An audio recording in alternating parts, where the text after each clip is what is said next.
ہارون علیہ السلام کو پیچھے چھوڑا اور فرمایا کہ تم ان کا خیال رکھنا، کہیں یہ اللہ رب العالمین کو چھوڑ کر کسی اور کی پوجا نہ کرنے لگ گئے۔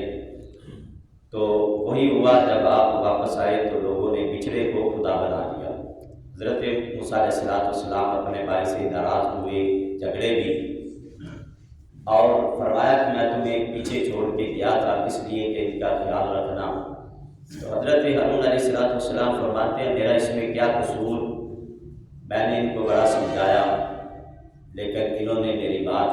نہیں مانی۔ تو اللہ رب العالمین نے ان کی توبہ کیا مقرر فرمائی، فرمایا یا قومی، حضرت موسیٰ علیہ السلام کو اللہ رب العالمین نے حکم فرمایا وَإِذْ قَالَ مُوسَىٰ يَا قَوْمِ إِنَّكُمْ ظَلَمْتُمْ أَنفُسَكُمْ بِاتِّخَاذِكُمُ الْعِجْلَ، فرمایا کہ تم نے میرے بعد بچھڑے کو خدا بنا کر اپنی جانوں پہ ظلم کیا۔ فرمایا کہ اب تمہاری توبہ اللہ نے یہ مقرر فرمائی ہے کہ آپس میں ایک دوسرے کو قتل کرو، آپس میں ایک دوسرے کو قتل کرو۔ تو انہوں نے ایک دوسرے کو قتل کیا، کئی ہزار بندے قتل ہوئے۔ فتاب علیکم، بس پھر اللہ تعالیٰ نے ان کی توبہ کو اس طرح قبول فرمایا۔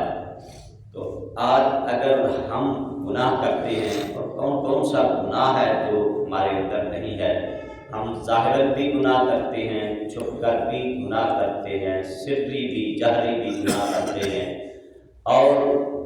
پہلی امتوں میں کوئی ایک گناہ ہوتا تھا جس کی وجہ سے وہ پکڑ میں آ جاتے تھے، لیکن ہمارے اندر ہر قسم کے گناہ ہیں۔ لیکن اللہ رب العالمین فرماتا ہے کہ جب میرے محبوب علیہ السلام کا امتی اپنے کیے ہوئے گناہ پر نادم ہو کر، شرمندہ ہو کر، اپنی آنکھوں سے ایک قطرہ آنسو کا بہاتا ہے تو میں اس کے سارے گناہ معاف فرما دیتا ہوں، میں اس کے سارے ہی گناہ معاف فرما دیتا ہوں۔ تو ہم بار بار گناہ کرتے ہیں، اللہ رب العالمین ہمیں بار بار معافی عطا فرماتا ہے۔ تو ہمیں چاہیے کہ جس گناہ سے ہم توبہ کریں تو اس سے پکی توبہ ہونی چاہیے، اس سے پکی توبہ ہونی چاہیے۔ لکھ باری میں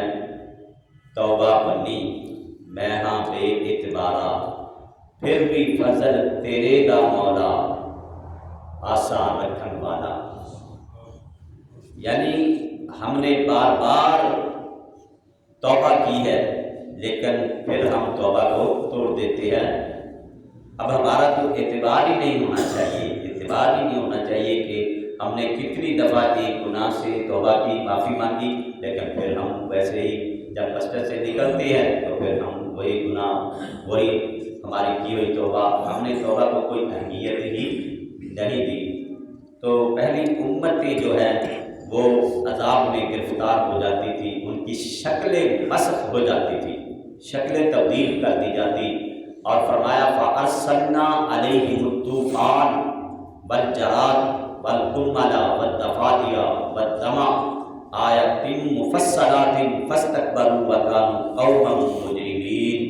فرمایا کہ جب وہ گناہ کرتے تھے تو اسی وقت پکڑ میں آ جاتے، اللہ کا عذاب نازل ہو جاتا، ان کی بستیوں کو اکھاڑ کر آسمانوں کی طرف لے جاتے، پھر الٹا کر کے زمین پہ پھینکتے، اوپر سے پتھروں کی بارش ہو جاتی، اوپر سے پتھروں کی بارش کی جاتی۔ اور فَأَرْسَلْنَا عَلَيْهِمُ الطُّوفَانَ، اور اللہ فرماتا ہے کہ ہم نے ان پر بھیجے بڑے بڑے طوفان، وَالْجَرَادَ وَالْقُمَّلَ، اور ٹڈیوں کے عذاب بھیجے، ہر ان کے کھیتوں کو برباد کر دیتی، ان کے گھروں میں ٹڈیاں، ان کے کھانوں میں ٹڈیاں، وَالْقُمَّلَ، اور جوؤں کا عذاب بھیجا، ان کے بستروں میں جوئیں، ان کے کپڑوں میں جوئیں، ان کے سروں میں جوئیں، اور ان کے کھانے پینے میں جوئیں ڈل گئی۔ اور اس کے بعد فرمایا وَالضَّفَادِعَ، اور مینڈکوں کا عذاب بھیجا، مینڈک ان کے گھروں میں، مینڈک ہی مینڈک ان کے بستروں میں، جب بستر میں جاتے تو ہر طرف ان کو مینڈکوں کا عذاب آ گیا اور بددما